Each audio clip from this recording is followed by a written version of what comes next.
Blog Talk Radio.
Good evening, ladies and gentlemen. Yes, it is Tuesday night, but I wanted to have a show tonight. This is Off the Chain. I'm your host, Yvonne Mason, and I want to thank each and every one of you all for being here.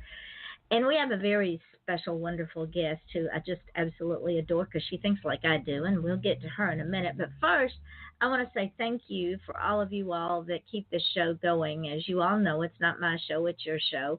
I could sit here and chat all night, nobody would care. But you all have shared this show, you've listened into this show, you've sent me guests for this show, and my guests have sent guests, and it's absolutely amazing how this show has grown in 2.5 years. 200,000 plus listeners as in 200 countries. It doesn't get any better than that. So I want to thank all of y'all. And now there's two ways you can get on the show. One, you come on as a guest. I don't care if you're a musician, an author, an artist, a nutritionist, have a platform or a politician, want to talk religion, have a passion. I don't care. That's why we call it Off the Chain. Or if you want to get out there even more, you can become a sponsor for this show. And I'm not in it to get rich. I'm just in it to give you an opportunity to be heard. And what you do is you contact me at offthechainradio@yahoo.com, and I will tell you how to do both of those. To be a sponsor on the show, it only costs you $10 a month. That's it. And however many shows I have in that month, that's how many times your ad is read. You can renew it at any time. You can drop it at any time. And with that being said, I want to tell you about some friends of mine who are sponsors for the show. One of them is Amy Lyle. She has been on our show, and the woman is absolutely hysterical because she is a comedian. She's also an actor, and she lives in Atlanta, my hometown. She has a unique outlook on life. Most people hide their failures, but Amy decided to write a book about hers. It's called The Book of Failures. The book opens with, I have been married for 20 years, not to the same people, but 20 years nonetheless. The book talks about relationships, how hard it is to blend a family, and just funny failures of everyday life. The reason it's been a bestseller for over a year is that it is so relatable. Everybody needs more laughter in their lives. So buy it for yourself or for a friend that is going through a hard time. The Book of Failures is available at some Barnes & Noble stores and on Amazon as a paperback ebook, or even if you like audio books, an audio version. The Book of Failures by Amy Lyle. Howard Levine is going to be coming on this show, but he has a book out called Last Gasp. Frank Tedeschi's niece is dead, one of thousands of victims of a terrorist attack which has been laid at the feet of Islamic radicals by a right-wing U.S. government. Frank, based on a chance encounter, is one of the very few people who question the government's explanation. He's a Vietnam veteran who wants nothing more than to live without further controversy or conflict. Can he and his grieving brother Rob, a detective with the NYPD, obtain the necessary evidence to uncover the truth in the face of scorn and incredibility? Can they overcome their long-term estrangement to work together, given that they are putting their lives in danger? And Last Gasp, a novel that resonates with today's politics, the answers to these questions unfold in a way that mingles personal and societal issues and intertwines the past and present while moving relentlessly forward. That is Last Gasp by Howard Levine. Most of you all know Diane Moat. She's been on this show several times, and because Australia is our biggest listening base on this show, they put her number one on their books in Australia. She has a series of books called the Sam Holden series, and she is our favorite vigilante. The third book in this series, Dog Bones, is Sam's quest to avenge abused animals. And she is threatened when the FBI comes after her on one side and the commissioner wants her dead on the other side. Will Sam's double life be exposed? Will she be able to protect the animals, her friends, and herself? Check out Dog Bones by Diane Moat everywhere ebooks are sold. And if you haven't started the series yet, ladies and gentlemen, you can begin with Doggone for free on Amazon. That's Doggone by Diane Moat. Now, if you like audiobooks and you like listening to audiobooks, have I got a deal for you? Audiobookwormpromotions.com has a program that is called Adopt an Audiobook Program, and this program has new releases and audiobooks of every genre. All audiobooks are free, and the caveat is if you will review them. Simply listen and share your thoughts. Audiobookwormpromotions.com/adopt an audiobook. All of y'all know Traveler Pelton. She was on here the other night with another guest that I had. Well, she has a new book out called Terrorists, Traitors, and Spies, and it is the latest book in the Oberlin series by Traveler Pelton. The middle generations of the Oberlins carry on the legacy of their father Noah by setting up a network of scientists, spies, and informants all over the globe. This book spans the generations from 1910 to 1975, a time of change and growth. The family tries to stay out of the feud between Edison and Tulsa while beginning to investigate an elusive enemy network that grows into an underground jungle which will plague them for generations. They survived two world wars, the Korean conflict and the Vietnam War, in spite of attacks on them personally from the enemy and, of course, their own government. Will the legacy of the Lenape negotiators carry the family through discrimination, hatred, and treason? Will there be another 7 generations of the people to carry on, or will they follow their ancestors into oblivion? Join the high-energy Oberlin family in yet another of travelers' tales of intrigue, technology, and history. Terrorists, Traitors, and Spies, available now on Amazon, Books a Millions, and as an ebook or a paperback. Or, if you want to, Traveler Pelton has a special offer going on her website just for folks getting ready for holiday gift giving. She is offering postpaid sets of her trilogies for $25 a set, and she will autograph them any way that you choose. She takes PayPal and will ship the sets out the next working day. Go to her website, travelpelton.com, for all the details. And with that, ladies and gentlemen, we are going to get on with our show. Tonight's guest is so exciting because, like I said, she thinks like I do. Dietitian Shelley Rael is a registered dietitian nutritionist who's helping adults, mostly women, at the midpoint of life. Now, ladies, this is very important because at the midpoint of our life, our bodies change. And she helps us to have more energy using food and physical activity. She's been a registered dietitian nutritionist since 1999. She has worked in health, wellness, and disease prevention management her entire career. She worked in corporate wellness for over 13 years prior to going out on her own in private practice. She helps people have more energy so they can get through the day with energy to spare, which enables them to enjoy family or social time when they choose to without feeling exhausted. She is also a nutrition myth buster. Pay attention to that. The field of nutrition is complex and there is no one size fits all. She will customize her recommendation to the individual because, ladies and gentlemen, we all are different. What works for one does not work for the other. She wants to end the ongoing roller coaster of the so-called right way to eat and help people choose a way of eating that works for them year-round, not just before a big event, vacation season, or change of the calendar. Fads, trends, and the quick fix will come and go, but eating will always be necessary. We can do this without a list of foods to reference, but shifting our mindset and choices overall. She works with people to create their own customized nutrition blueprint, a design in the personal pattern or eating that works best for the individual. She is a professional speaker, and she speaks about the quest for energy and stamina and the common nutrition myths that block us from getting there. She is an adjunct faculty teaching nutrition in her local community college and university, and she is a wife to one husband, mother to one son, Nana to one Grandiose-Daughter, and the mom to 2 rescued Dachshund mutts. See, I told you I liked her. Welcome, Shelley. I'm so glad you're here. Thank you, Yvonne. I didn't realize I had sent that long a bio. It's a wonderful bio. I love it. Thank you.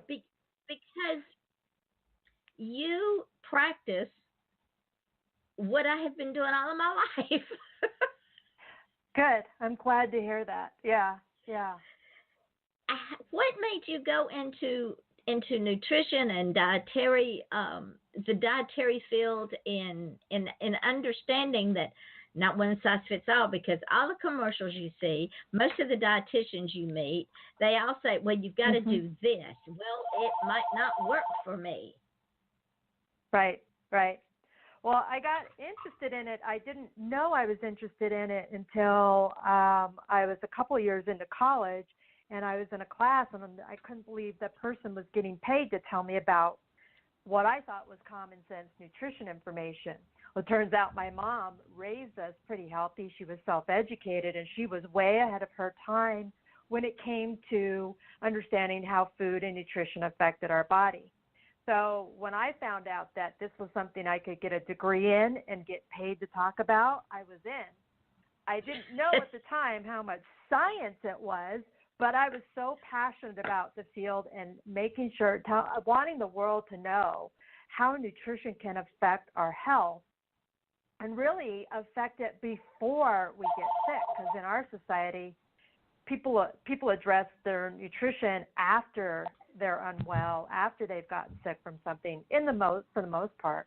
So when I was in graduate school and discovered that this whole area of wellness, let's help people before they get sick, let's help them reduce their risk of disease, I was all in. I was like, let's help keep people out of the hospital as much as possible. Now, of course, that's not possible, but we can certainly reduce that.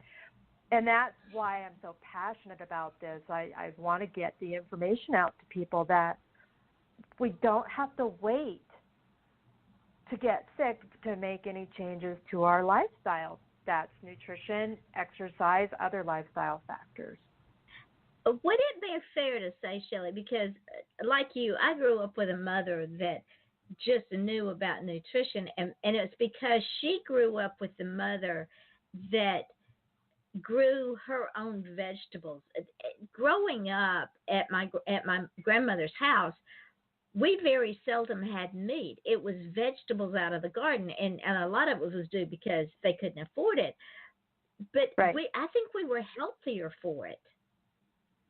Well, yeah, and I mean, a lot of things have changed in the last 30-some years, not just from the nutrition perspective. People tend to forget that we didn't have as many opportunities to sit on our behind as much as we do today.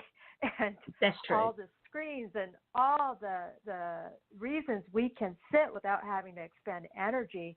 So we had this double fold of in the mid-'80s, give or take. I mean, we see in a timeline of when this started happening, when we started getting home computers and cable television and more convenience foods, that this changed, and certainly generations prior to that, and I'm like not saying that's much different because I was a child of the 80s, but knowing that before that, we had to work, people had to work for their food.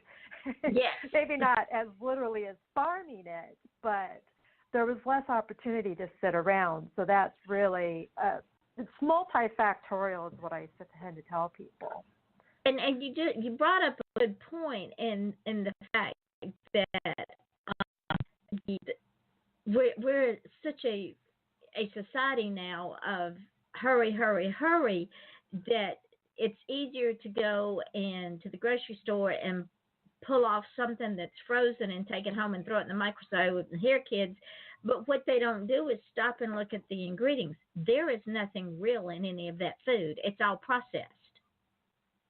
In a lot of cases, it is, and I know a lot of people don't have the skill to cook at home. Don't have they feel they don't have the time. But I have to say, tonight's dinner I made in under 20 minutes, and it was not fancy, but it was certainly homemade food, and I knew exactly what ingredient was going into it, and all the ingredients, and it was pretty much all single ingredients. When I was a young mother, you brought up the fact people don't have time to cook. Because my mother and my grandmother, I learned from watching my grandmother, and my mother taught me how to put a meal together. I worked 12 hours a day, and I worked 2 hours away from home one way, and it might be 3 hours depending on traffic. I would get home, get my children. I would still have a complete meal from scratch made in less than 30 minutes, have them fed, have their homework done, and have them in bed by 9 o'clock. Right. And there was no processed food. A lot of people don't realize that a home-cooked meal doesn't mean it takes a long time. And that's something, too, I want to get out there is, keep practicing. I just say pick a day, a couple days a week where you definitely are going to cook at home, or it's not going to be a convenience item, and work together, or have the kids do their homework while you're preparing. But I find that some days I'm tired and I'd like to go out, but by the time we go out, order, whatever it may be, it's just as much time as to make something at home. And you have the convenience of being at home and putting your feet up when you're done. Exactly. I don't have to put on pants to go out. Right. Although that was probably too much information. Sorry. Hey, I'm there, sister. I am there. Right. If I have to put on clothes to go somewhere, it's not worth it. Right. And it's something where I just say, take time how long it takes you to go out to eat, whether it's to go grab something to go, pack up the kids to grab something to go, stop on the way home.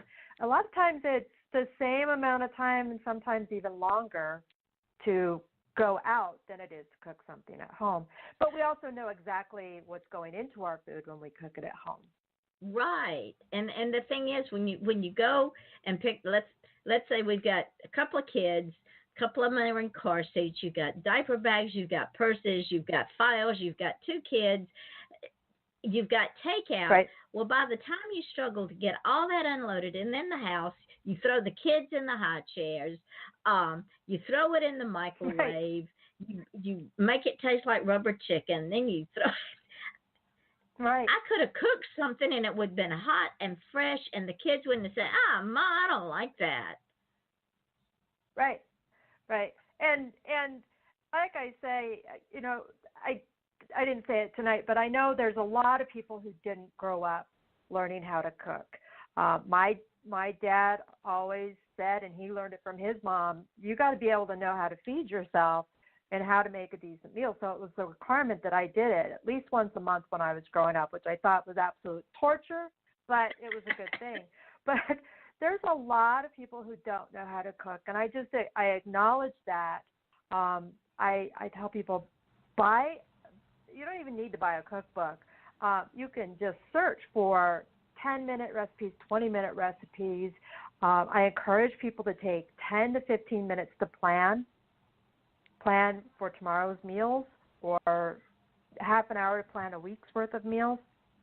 And it seems like a lot at first, but in the long run, it's so much better. And a lot of times you can take one night's meals, leftovers, and create something entirely different a couple of days down the road.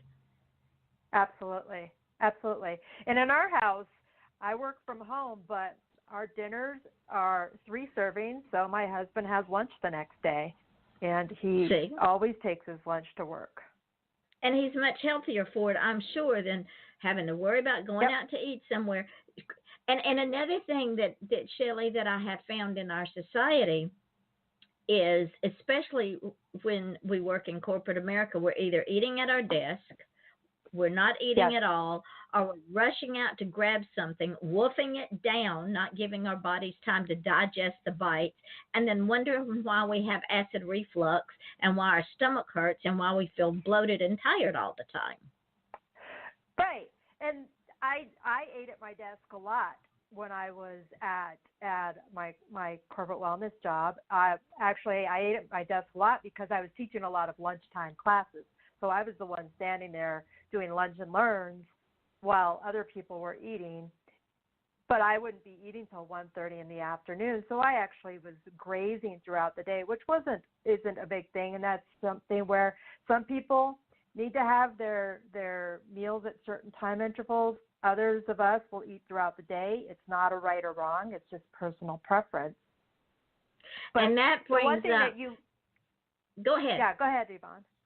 Well, I was just going to say one of the things that tends to happen to a lot of us is if we're working straight through lunch, we don't take the time to eat something, and we're just down, working. We might find ourselves coming up on 4 or 5 o'clock, and we're just starving. And I joke that when you're really, really hungry, you're not choosing healthy options. You're not like, oh, yeah, I feel like having a salad right now. It's when you're really hungry, you tend to go for the things that are just not as healthy. Very true. And this is a good stopping point because what we just talked about segued into something I was talking to you about right before we went live, and we'll go into that when we get back from paying a few bills. Ladies and gentlemen, this is Off the Chain. I'm your host, Yvonne Mason, with dietitian and nutritionist Sherry Rael, and now she's my new best friend because she thinks like I do. We will be right back to continue this conversation in just a few minutes. Best-selling and award-winning author of true crime and crime fiction, Yvonne Mason is back with a brand new book, The Pink Canary, a book that delves into the life of a drag queen and a marvelous whodunit. You can find this and all of Yvonne's other works on Amazon.com, or find Yvonne Mason on Facebook and Twitter. He's gonna kill me. Buy your copy of Pink Canary now. Do you have cougars on your porch swing? Are horses your new best friend? Do your nicest shoes get buried knee-deep in snow as your toes turn blue? Are you bothered by wolves at your woodpile? No, not that kind of wolf. Join wildlife artist and author Nancy Quinn and her family as they discover an exciting new life in Go West, Young Woman, a true Montana adventure. Available online and in bookstores. Or visit QuinnWildlifeArt.com for a personalized signed copy. Critics agree, it's a hoot. This is Jade. And this is Winona. Wow, it's been a busy summer. Yes, we have new books. I think we have a new audio book. And I thought Divorce Was Bad with Other Life Lessons. Why is that title such a mouthful? I don't know, but you can hear that mouthful on Audible and on iTunes now. And that will take you through life changes, the highs and lows of it, through pop poetry and the literary life guide. So remember to check us out. And no, I don't mean a once over, but then my narcissism said, well, maybe check me out once. And then look at the rest of the website at andwethought.com. You can check out the podcast and the YouTube channel and everything that we're doing on that website, andwethought.com, just in case you didn't get it the first time. Oh, my goodness. So we're going to say bye from Winona and Jade and our website. Okay, is this going to be like a running gag? Yup. andwethought.com. Bye-bye. Germany, 1938. Charlotte, a young girl of 15, wanders into Georg's cobbler's shop to have her shoes repaired. Georg, enamored by Charlotte's charm and grace, decides then and there that he's going to marry her. But they must keep their love a secret from family, friends, and, most importantly, the Nazis. Follow along as Georg's pursuit of the young Charlotte results in the couple traveling a heart-stopping, winding route to stay one step ahead of the Gestapo in their escape from Nazi Germany, with a surprising twist along the way. If you like history and romance, don't miss Good Things Always Happen in Springtime by Joanne Fisher, available at www.joannesbooks.com. Juliana is a middle-aged housewife in Toronto with a career, a husband that has little interest in her well-being, and 3 children. In the evenings, she gets on her computer and chats with people around the world. When she gets involved with Aaron and Bobby, her life becomes a pinball, bouncing around her husband, her job, her children, and her 2 online friends. She's bewitched by the romantic poetry of Aaron, but the honesty and kindness of Bobby bring her all the way to California. Watch for the ironic twist of fate that takes her in a direction she never expected. If you like spicy romances, don't miss With All of Me by Joanne Fisher, available at www.joannesbooks.com. Fiore is a young Italian woman engaged to be married, but her plans are interrupted by a charismatic Sebastian, a handsome middle-aged Spanish businessman. Her beauty strikes him like a thunderbolt sent by the goddess Venus herself. When she's given a peculiar gift, a Spanish doll, she's thrown into a whirlwind of entangled passion, money, secrets, and love. Their romance sparks in a charming little Italian town located on the southern part of Lake Garda in northern Italy and takes them around the globe. What happens when her life is suddenly shattered by a lifelong secret? Her Spanish doll will bring you to a caliente Spain and a romantic Italy, adding some spice along the way. Available at www.joannesbooks.com.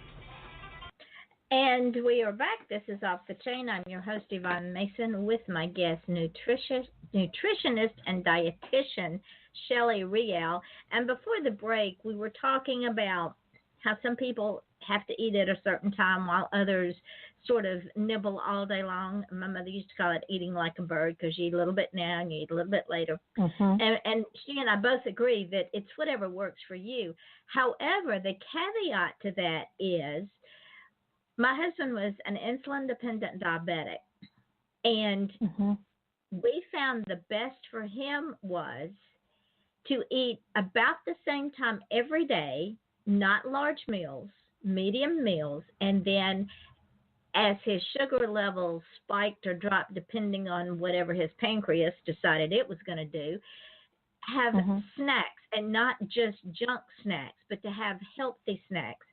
Peanut butter and saltines was one of his favorites.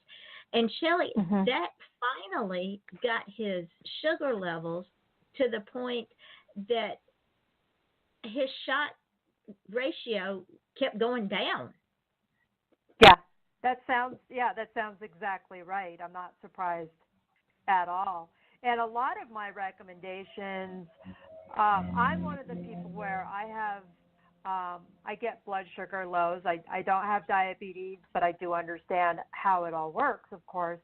And I find that if I go too long without eating, I start getting really cranky. We've got this new word in the dictionary, hangry.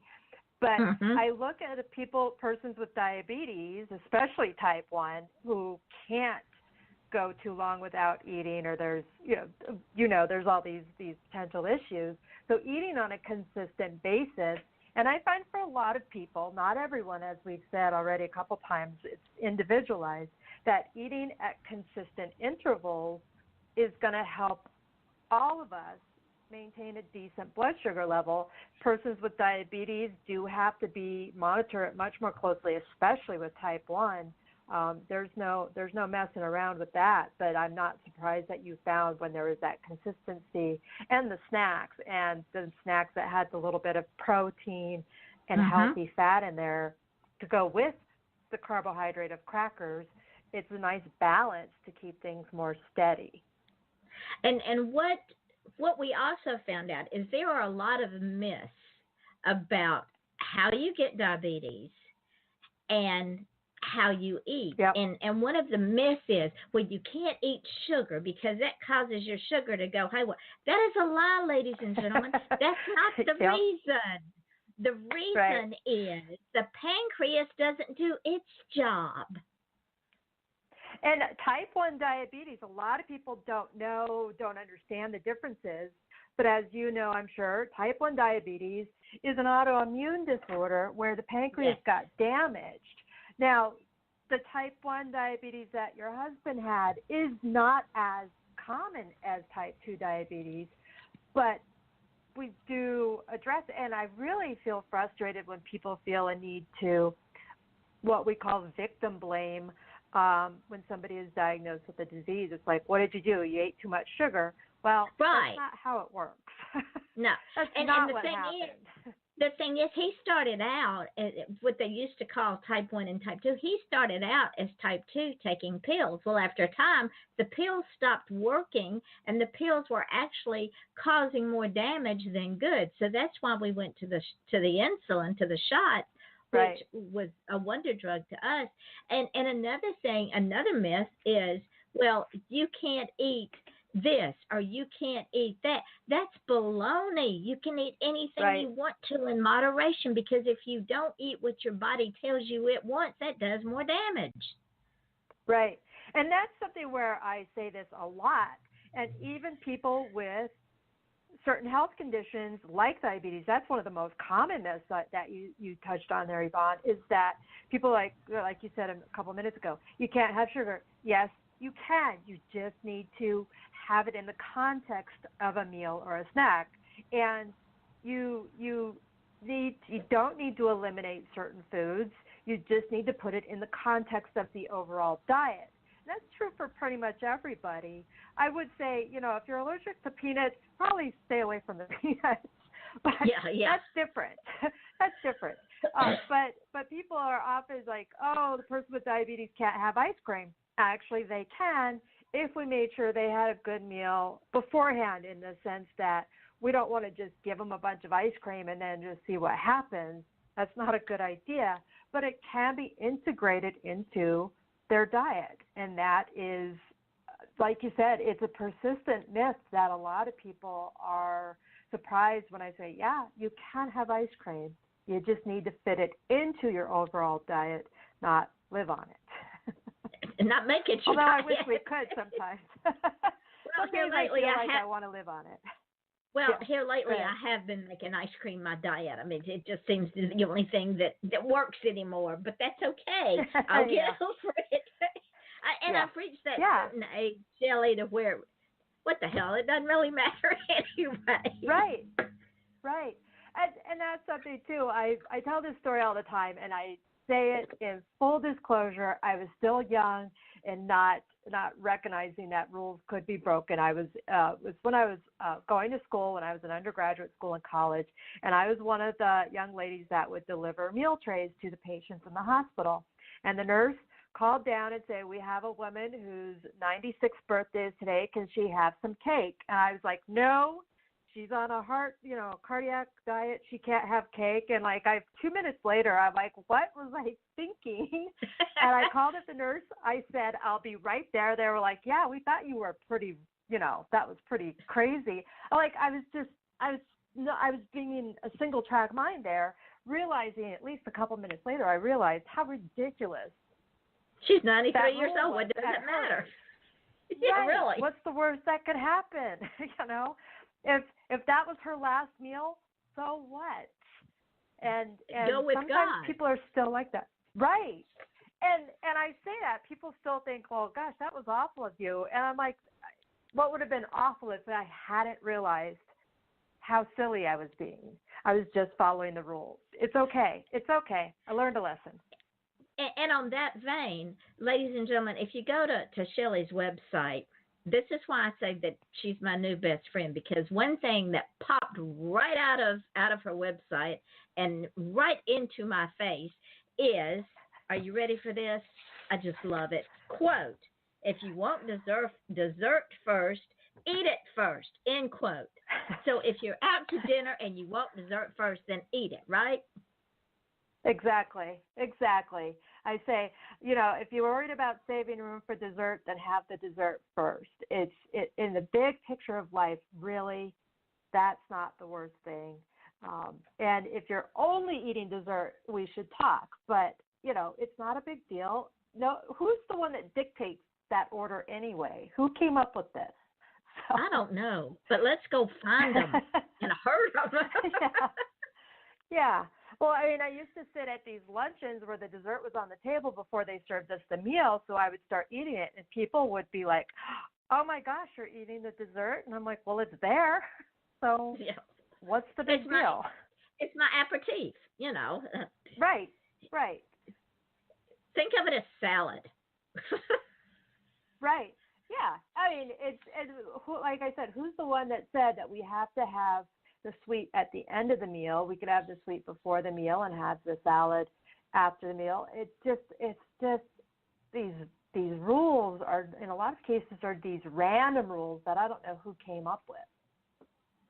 Well, we need to find them and give them an attitude adjustment. I'm telling you, it makes no sense at all. Now, you also have a thing on your site called Food Groups versus Nutrition. Explain that to our audience. I know what it means, but I'm sure they don't. So a lot of times I hear people talking, this is very popular right now, is I don't eat carbs, I'm not eating carbs, and they're referring to carbohydrates. Carbohydrates are a nutrient that the human body needs. Carbohydrates are not a food group. So we have carbohydrates and fat and protein and vitamins and minerals and water. These are all nutrients our bodies need. And carbohydrates, this shocks people, carbohydrates, the nutrient, are found in pretty much every single food we eat. Carbohydrates are in plant foods. So whether we're talking grains, fruits, vegetables, nuts, tofu, soybeans, any food that comes from a plant will have carbohydrates in it. So that's what I mean. The food groups are things like grains, fruits, vegetables, dairy products, protein foods like nuts, as well as meats. And then the nutrients that I already said. And I know I went through those quickly, but so often I hear people say, well, I'm not going to eat carbs, but then they order a salad. And I'm dying to tell them, you just ordered a plate of carbohydrates. So I would tell them just to see the look on their face. Yeah, the vegetables are pretty much 100% carbohydrates. They have some protein in them, but that's what they are. So the myth is the carbohydrates are potatoes and noodles and spaghetti and rice. And bread, yeah. And bread. Right. And what people don't understand is they also have starches in them, and when you combine the starches with the carbohydrates, that's the energy machine. And it takes 8 hours to get it all going so that your body is re-energized. Right, and this is another thing a lot of people don't realize is that the capital THE, the fuel for our brain is glucose, which comes from carbohydrates. And I don't want to get too sciencey here, but if we're not getting carbohydrates on a regular basis, that brain is not going to function properly. It just no, it won't. If we don't have enough of that glucose in our body, which comes from carbohydrates, we will use stored protein, to create glucose. And I tell people, how many of you want to use your muscle to be broken down for energy for your brain? And I've never encountered anybody who says they want to do that. So I say, let's make sure you're getting appropriate and enough carbohydrates so your brain can function well. And they probably look at you like, what? But it makes perfect sense. And okay, on that vein, the brain is a muscle. So the brain is actually sucking itself dry of protein just to function. Yeah. The heart is a muscle. There's all these muscles. I tell people you're doing damage to your body if you're not giving your body enough carbohydrate as well as the other nutrients. But I just find that so many people are so glommed on, obsessed about carbohydrates, that a lot of people just don't have any idea what the purpose in the body is. It is essential. It is absolutely important. We need them. I think it explains a lot of the ignorance in our society, but I'll just let that go. So what they're basically doing is they're health food eating themselves to death. Yeah. They're damaging their bodies significantly, and to put it a different way, just to get a little bit more graphic, but it gets across, we're cannibalizing our own body to be able to fuel it if we're not getting the proper nutrients from our food, and that includes the nutrient of carbohydrates. And we don't have to go to bread and pasta and potatoes. Eat your fruits and vegetables and nuts and seeds and beans. It doesn't have to be bread, which, like you said, a lot of people think of it. And what we are doing is we're keeping the medical field in billions of dollars, and we're going broke because we are making ourselves sicker because we're not taking. All right, we're getting more arthritis, we're getting more nerve damage, we're getting more muscle cramps, we're getting more airborne illnesses because our body, if we treat it right, is well balanced. But if we throw something out of balance, the whole body goes out of whack. Right. And something, Yvonne, that I really get distressed about, I really do, is that a lot of these fads or trend diets that I see is for weight loss. It's for quick weight loss. And I'm like, what about your health?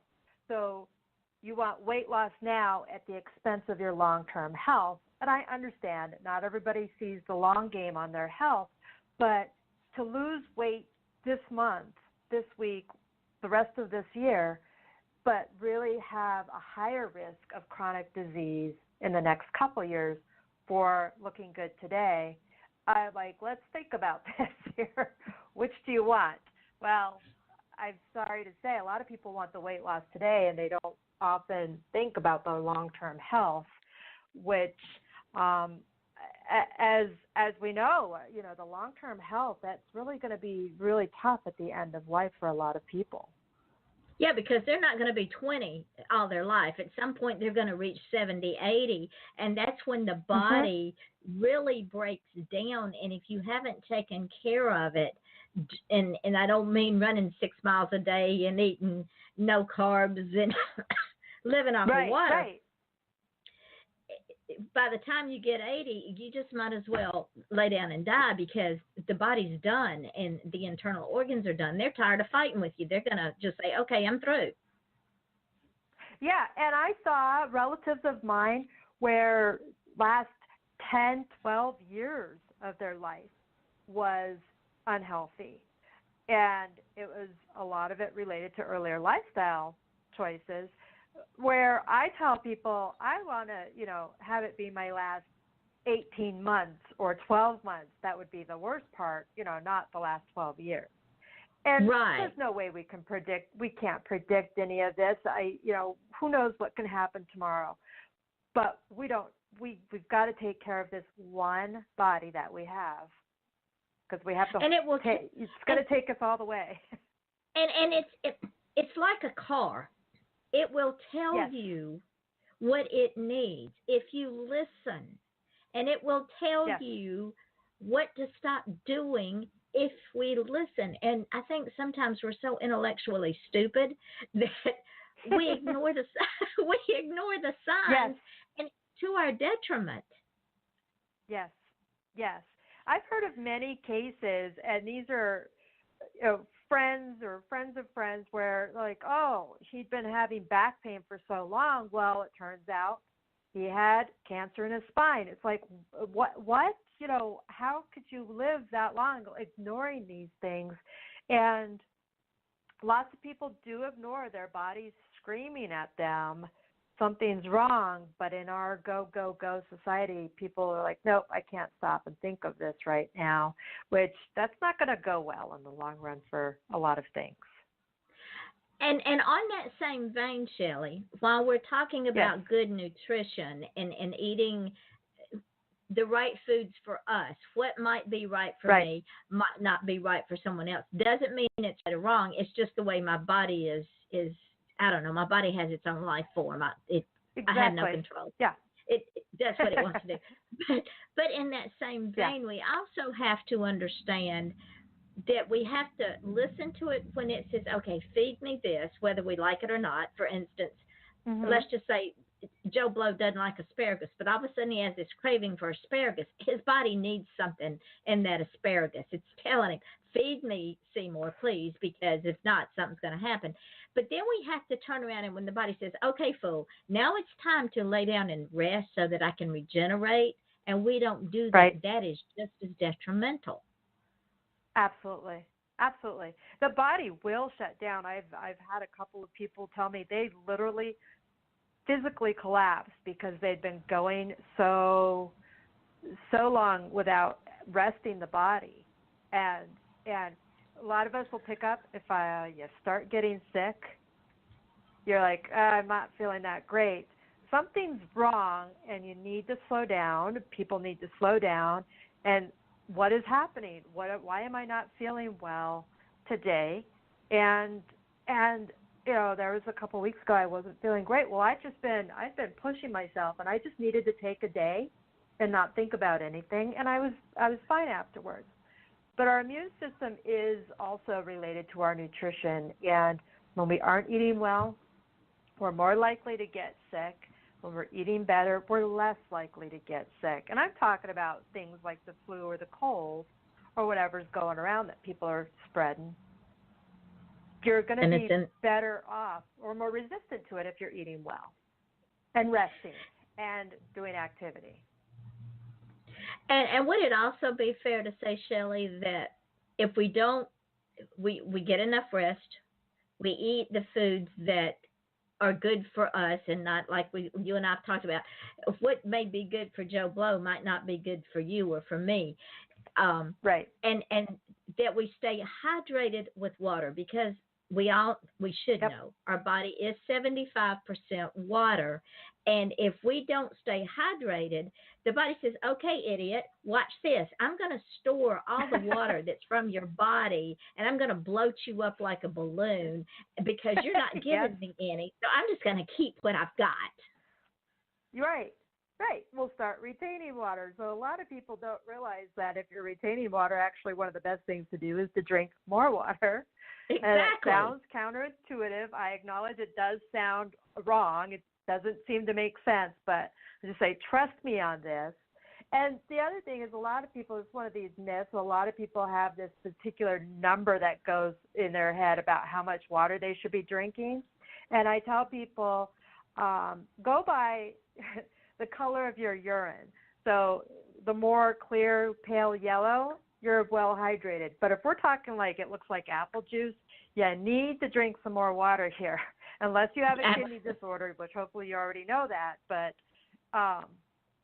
that's the quickest and easiest way to know how well hydrated you are, is by your urine color. And that doesn't mean, okay, I'm drinking a Coke, it has water in it. No, the Coke has other things. You need the water because it is water.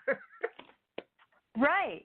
And I make a joke that when I'm drinking more water, I'm less likely to get sick. And it's not necessarily the water. It's because I'm going to the bathroom and washing my hands so much that I'm going to be less likely to get sick. And when we are drinking the water, think of it as, oh, this is going to be gross.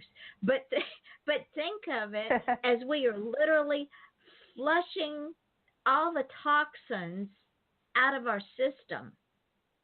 Yep. Yeah, the water is helping our liver and our kidneys, and I'd say our liver and our kidneys and our lungs are our original organs to detox our body. And if you're drinking water, it's going to help just move things more efficiently through the kidneys. And that's awesome. I say that all the time, Yvonne. You're literally flushing the toxins down the toilet. You're flushing the waste down the toilet. And it's not just when we pee either. It's the other side that it is flushing out too. Yes. Yes, ladies and gentlemen, we're talking about it. I'm a dietitian. We talk about that side all the time. I say I teach students who are going into nursing. I say, look, I could talk about it, but if I have to see, smell, or touch it, I don't do well. I just know my limits. Thank goodness we have other people who are able to handle that. It just isn't me. But yeah. And then people wonder why they feel sluggish, why they feel tired, why they feel bloated, why they feel like one day they weigh 200 pounds and the next day they weigh 12. And it's because they don't have water intake. And I get my girlfriend, she says, well, I drink water occasionally. I don't like water. Well, guess what? Your body does. Coke isn't going to get it.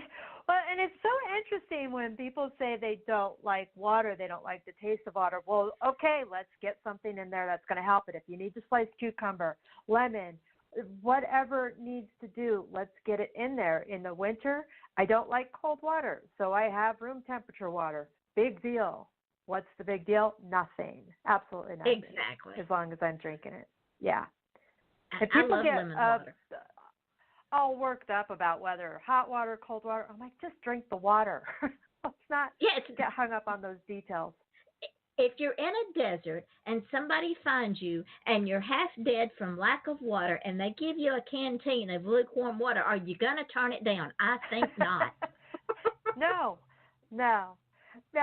And we are talking about mostly healthy individuals, and I always say that, mostly healthy individuals. There's very few people who would need to have limitations on that, but a lot of people, if they do have limitations, they know who they are. I don't specialize in kidney disease, but there are limits there on that. But hopefully the person with kidney disease knows they're special. They don't need to follow the same recommendations as everybody else because, like we keep saying, everybody's different. Right. And you're not going to believe this, my dear. We are almost at the end of our hour. Wow. See, I could talk about this all day long. That's why I do it for a living. But that's why you just have to come back. Absolutely. Because this is what we do on Off the Chain. Tell the folks where you can be found. Absolutely. So my website is my name, ShelleyRael.com. So that's ShelleyRael.com. On my website, I have my social media contacts. I have some free tools. I have a free ebook there on helping people brainstorm on setting up their day, snacks, lunch, breakfast, and what works best for them. And I have a couple of free webinars, as you had said in the intro, the Energy, so the Quest for Energy is a free webinar, as well as another one called Eating is Not Cheating. And I am wanting people to stop guilt about eating, want to help people stop guilt about eating. We don't have to live in our life with restriction and rules and deprivation, but all foods can fit, and you can eat anything you want. We just put it in the context of the overall diet, and you used that word earlier, moderation. And you will come back, right? Absolutely. Sweet. Like I said, I could talk about this all day. So. Well, when the show goes off air, don't hang up because there's some things I want to tell you, but I do want to thank you for taking an hour out of your life to spend it with me. And please let your husband know how much I appreciate it, because I know time with family is limited and it's precious. So please thank him for my borrowing you for 1 hour. I appreciate it. I always tell my guests that. It's important that they know that they're appreciated as well.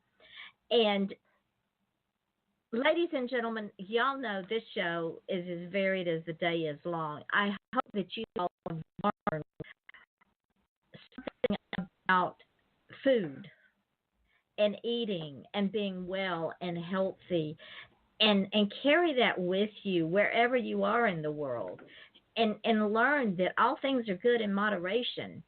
Water is especially good. Water is the staff of life. They say bread is, but I'm telling you, it's water. So with that being said, we will be back tomorrow night with another wonderful guest. You all know that at the end of every show, there's a couple of things that I say, and one of those things is we're all on a journey, and y'all know that I've been on a journey for a while, and my husband's journey has ended. He has started a new journey, and I miss him, but we will carry on because he would kick my butt if I didn't. Just bear with me on nights that I get a little bit emotional. But as you're on your journey and as you see people out and about, know they're on a journey as well. And stop and say something nice to them. They'll forget your name. They'll forget what you look like, but they will never forget how you've made them feel. So take a moment just to be kind. Tell them they have a nice smile. They have nice hair. They're dressed very nice. Just find something kind to say, because it is very well appreciated, especially in this day and time of our hurly-burly lives. Also, if you want to achieve greatness, stop asking permission, because what it's going to give you. Trust me, they will not give you permission to be great. You're already great. Your children are already great. Encourage them to understand their greatness, because they are our future. And if we don't preserve our future, ladies and gentlemen, we will not have a future. And once we lose a child, that thread to our future is gone forever. Whatever that child might have grown up to be will never happen, because that thread is forever cut and gone.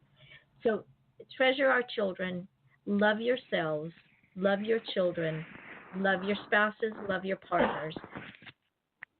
Love each other, because life is so short. Again, I want to thank Sherry Rael for being my guest tonight. It was informative, it was fun, and it was educational. Join us again tomorrow night at 8 o'clock Eastern Daylight Time, when we will have another wonderful, wonderful guest.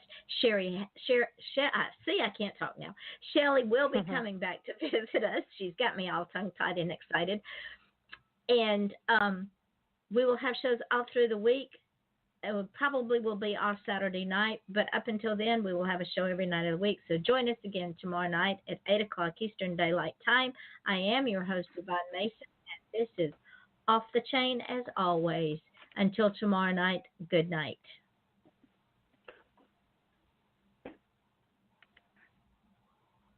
Okay, we're off the air, but everything I tell you is going to show up in the archive part of the show. It's sort of like the outtakes. But what I wanted to tell you is when we get off the show here and the show archives, I'm going to put the link up on my page, and I'm going to tag you in it.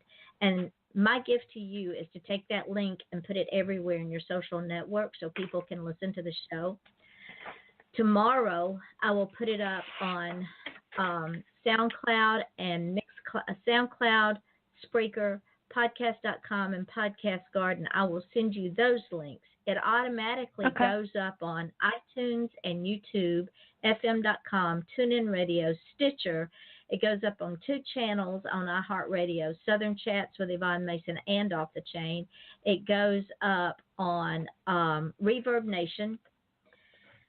I think that's everything that I put it up on, but then it goes out to these other third-party webcasts, and for some reason they like my podcast, so they put them up on their shows.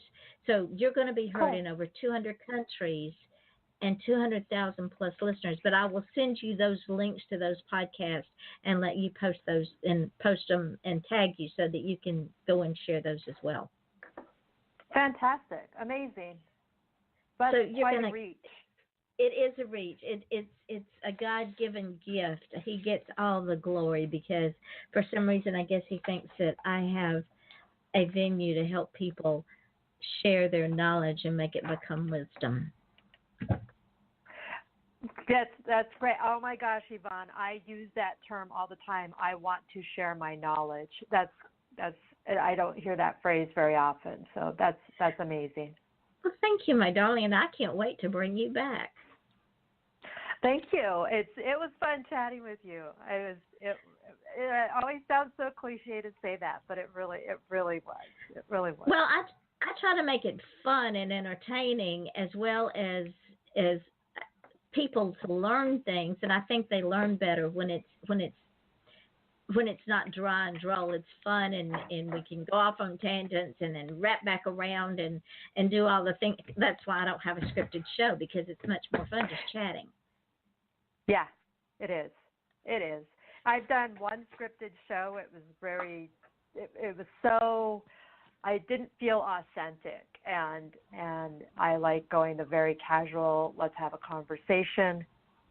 It's so much more natural and authentic, so. Yeah, because I appreciate that. If it were a scripted show, we might not have even gotten to the diabetes, which to me is one of my passions, because people don't understand it. Oh no, that's probably one of the many things that is people just don't understand it. And I spend an entire class just talking about diabetes when I teach the college classes, and it's still not enough time. But yeah, and well, I say in our state, in New Mexico, we have a lot of diabetes, but I'm sure, I mean, it's nationwide. I know it is. So it's so misunderstood. And we didn't even get into there's reasons that certain foods have sleep agents in them. It's the body's way of saying. See, and we didn't get into certain foods that have mood changes in them. So we got a whole lot of different subjects to talk about. Absolutely. Yeah, just let me know when you want me back, and we'll put it in the calendar. Sweet. Thank you, my darling, for your patience with me, and thank you for coming on the show. I am so humbled, and I appreciate it so much. You have been a pure joy tonight. Thank you, Yvonne. I appreciate that. You and are I know welcome. It's late for you. Oh, it's only 9 o'clock. I'm good. Oh, okay. I don't usually go to sleep now till some nights. I don't go to sleep at all, but that's okay. Yeah. Someday I'll sleep again, but I don't know when. Yeah. But I'm going to. I just have to say, you sound very upbeat. So you sound great. I would have, if you had not have told me, I wouldn't have known. You coming through that, you lost your husband in the last couple of weeks. Well, 2 weeks ago tonight, yeah. It's been 2 weeks ago tonight. If nothing else, I am a consummate professional. I learned that at my mother's knee, that it doesn't matter what's going on in your personal life. When you walk through the door of a business that you work for, you leave that at the door. Yeah. We are still human, so yeah. And my husband would kick my ass if I did. Well, and it's like I knew he had the health issues from listening to previous episodes, and so I wasn't sure, how this would go, if it would be too close to home in some aspects of it, but knowing about the diabetes.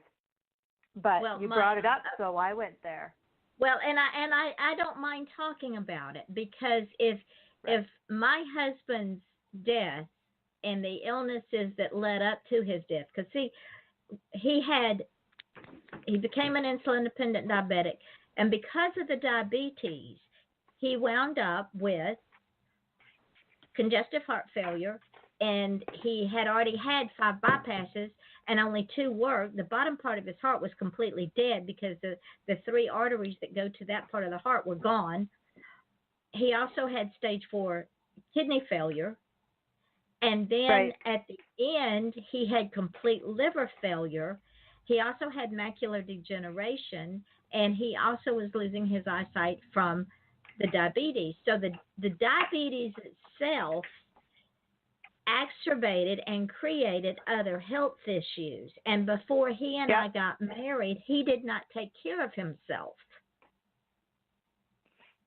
And that's, I don't want to be rude, but that's typical now. And my husband tells me all the time, if he hadn't married me, who knows what his diet and what his lifestyle would have been. Well, his heart doctor told me in the emergency room the day that he died, he came down, because his office is right next to the hospital, and I had the ER doctor call him and tell him, because when the heart doctor first came to Fort Pierce, my husband was one of his first patients. And it's been over 20 years that he's been a patient to the heart doctor. And he told me, because I told him, I said, Dr. Sheree, thank you for everything you did for Jack. He said, no, thank you. He said, when Jack first came to me, I was very worried about him. He said, Yvonne, you were the one that gave him those extra 12 years. That's great. Because I fought with doctors. I got him off medications he didn't need. Something else you and I didn't talk about is we have to be our own advocate, because sometimes they over medicate us. He ate healthy when he was with me. He ate it standard time, not standard times, but it consistent times. Yep. Oh yeah, people don't realize how much of an impact that has. Yeah. Yeah, and they don't. To know that we got that extra time with him is priceless. That the children got that extra time with him, that his friends got that extra time with him. So now my mission is to teach people how to listen to their bodies and how to listen to their mates when their mates are saying, look, we have to do this if you want to hang around a while. Yeah. Yep. Go and give your husband a big fat kiss on top of his head and tell him he's got to listen to you and stay healthy. I will, Yvonne. You take care of yourself, too. I will, my You give darling. yourself self-care. Yes. I'm right, working Yvonne. on it. You have a good, I've neglected myself for so long that it's hard to take care of me, but I'll get there. You got to put yourself first now. I know. That's why I need people like you around me to say, hey, stupid, remember what we talked about? So go and have a good rest. You too, darling, and I'll get you back on the schedule probably in February if that's good for you. That sounds good. All right. I can't wait. All right. Take care. Talk to you later. Bye-bye. Bye.